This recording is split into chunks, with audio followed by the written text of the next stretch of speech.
Assalamualaikum warahmatullahi wabarakatuh. Sebelumnya perkenalkan, nama saya Nur Muhammad Al-Farabi dengan NPM 21220032. Saya di sini akan menjelaskan tentang materi Perantau 2, yang dimana nanti ada 3 pembahasan. Yang pertama itu ada akhir Perantau 2, yang kedua nanti ada kondisi pasca perangnya, yang ketiga itu ada pengaruh invasi Irak ke Kuwait bagi Indonesia. Baik, yang pertama akhir Perang Teluk II. Upaya menyelesaikan Perang Teluk II dilakukan baik jalur diplomasi maupun militer.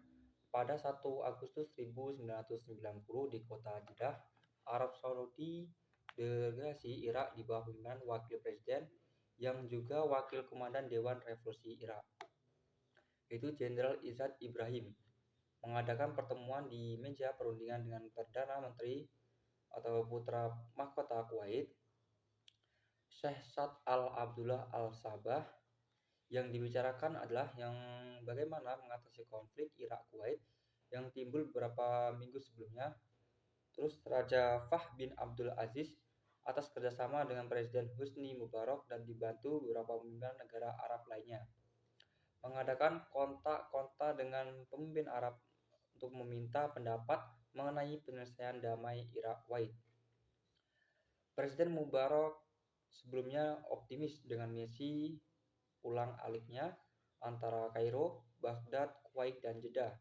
Uluran tangan Mubarak ini semula mendapatkan tanggapan serius dari Presiden Irak, Saddam Hussein, bahwa insiden ini bersenjata tetap dijauhi. Atas prakarsa Raja Fahd, kota Jeddah dipilih sebagai tempat perundingan, sehingga lewat televisi Arab Saudi, Pirsawan masih menyaksikan kedua pemimpin Irak Kuwait, yaitu Izzat dan Saad, berpelukan mesra sambil berangkulan model Arab yang disaksikan oleh Raja Fahd, kemudian putra mahkota Arab Saudi, Pangeran Abdullah, dan Menlu Saud Al-Fashal, serta petinggi kedua negara.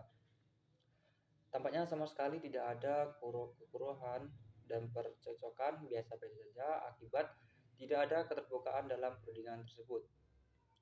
Tidak banyak yang dapat diketahui apa yang sebenarnya terjadi dalam pertemuan antara kedua pemimpin Irak dan Kuwait. Tapi tampaknya Irak sudah memasang perangkap persiapan perang sengaja dialihkan ke meja perundingan untuk mengintimidasi Kuwait. Gerakan Saddam dengan peluru di pinggangnya memerintahkan 30.000 prajurit yang mendekati perbatasan Kuwait. Mereka semua diperintahkan untuk mengadakan latihan perang manuver di Basra, Irak Selatan, 10 km dari perbatasan Kuwait. Perundingan Jeddah tidak membawa hasil yang memuaskan Saddam Hussein. Kuwait menolak permintaan Irak untuk membebaskan hutang Irak yang bertumpuk semenjak perang Irak dan Iran pada tahun 1980 sampai 1988. Semulanya Irak mengusulkan bahwa sejumlah pasukannya di perbatasan Kuwait telah ditarik mundur secara bertahap, dan Kuwait pun cepat bertindak, menarik pula pasukannya dari perbatasan dengan Irak. Membaca situasi demikian, Saddam Hussein kembali mengusulkan supaya Kuwait mengakui pencurian minyak Irak di lepas pantai Pulau Warba dan Pulau Babian yang sudah lama menjadi ajang sengketa dengan Irak. Irak menuntut ganti rugi sebesar 2,4 miliar kepada Kuwait dengan alasan Kuwait menyedotnya dari wilayah Irak selama perang 8 tahun dengan Irak. Lalu Irak meminta supaya Kuwait menyewakan kedua Pulau Warba dan Bubayan selama 99 tahun guna memperoleh fasilitas pelabuhan bebas Irak dan dapat mengendalikan lalu lintas minyak di Teluk Persai. Dan tuntutan yang lain adalah pembebasan hutang Irak kepada Kuwait sebesar 10 miliar lebih. Tampaknya dengan taktik tarik-menarik pasukan di perbatasan, Irak melihat peluang baru untuk dapat memasuki Kuwait tanpa perlawanan. Pada akhirnya jalur diplomasi mengalami jalan buntu. Maka seperti kata Clausewitz bahwa perang merupakan alat lain menuju perdamaian. Dewan Keamanan PBB telah mengancam invasi Irak ke Kuwait dan menuntut penarikan mundur pasukan Irak dari Kuwait dengan segera dan tanpa syarat. PBB juga akhirnya melakukan resolusi yang ditentangin oleh 14 negara dari sejumlah negara anggota Dewan Keamanan. Yaman merupakan satu-satunya negara Arab yang tidak mengikuti pemungutan suara dengan alasan tidak menerima instruksi. Adapun resolusi Dewan Keamanan PBB nomor 660 antara lain berisi yang pertama mengecam keras invasi Irak ke Kuwait. Yang kedua, menuntut Irak segera dan tanpa syarat menarik mundur pasukannya dari Kuwait sebelum 1 Agustus 1990.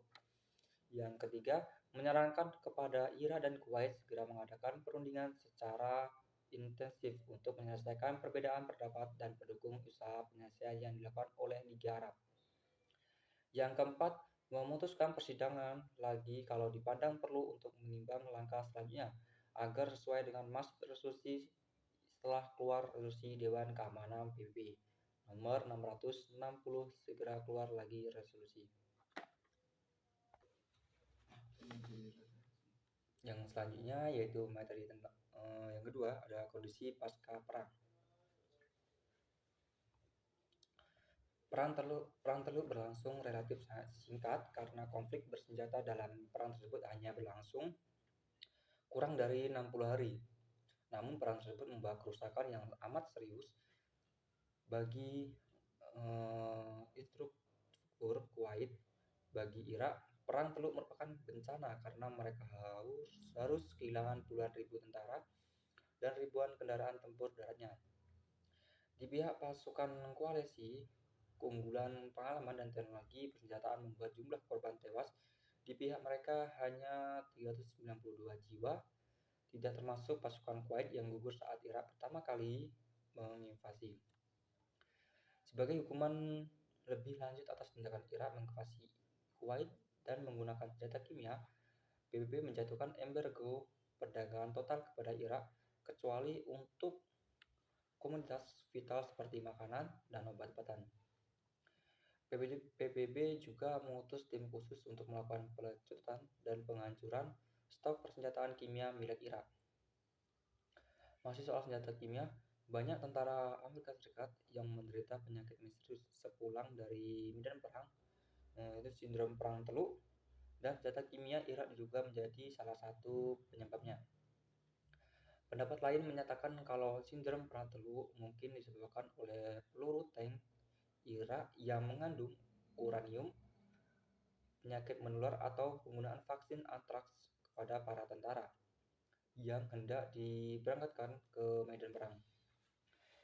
Namun melemahnya kekuatan militer Irak selesai perang teluk sempat dimanfaatkan oleh rakyat Irak untuk memberontak. Di Irak Utara, pemberontakan dilakukan oleh etnis minoritas Kurdi, sementara di selatan, pemberontakan dilakukan oleh ekstremis Muslim Syiah.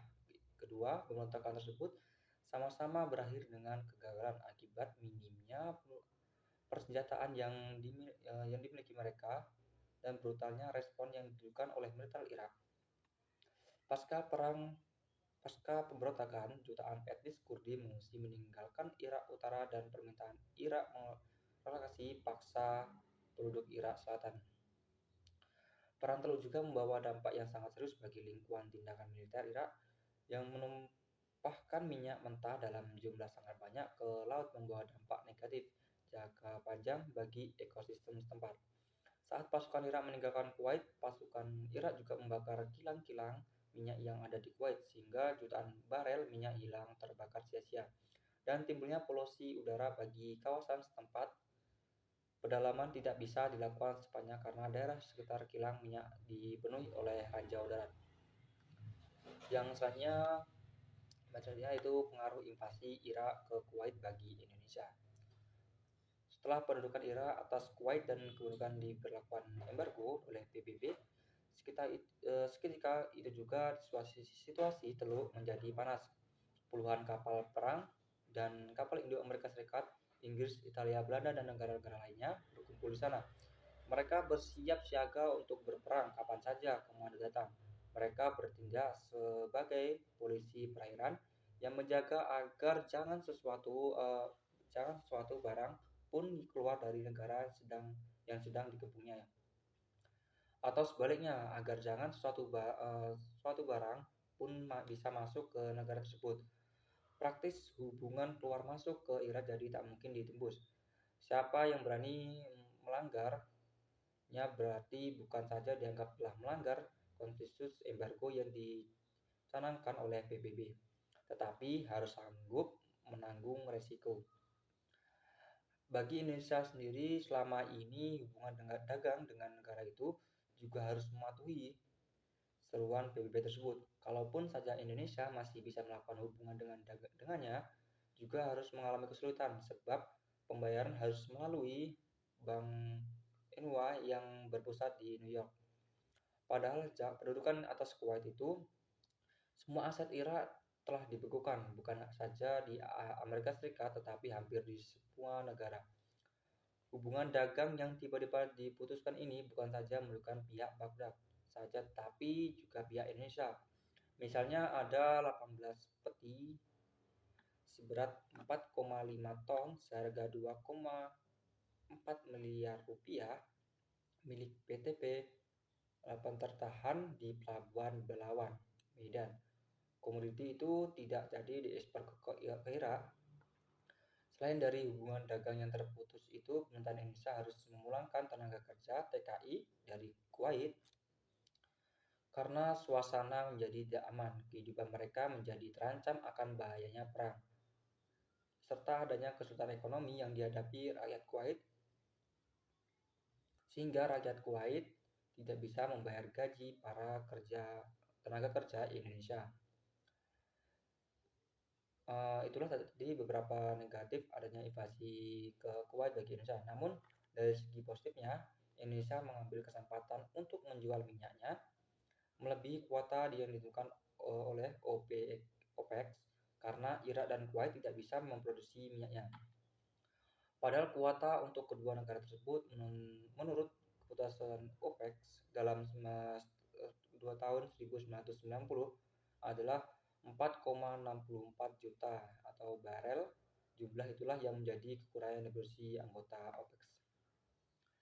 Baik, itu saja yang bisa saya sampaikan tentang materi Perang Teluk 2. Saya akhiri. Wassalamualaikum warahmatullahi wabarakatuh.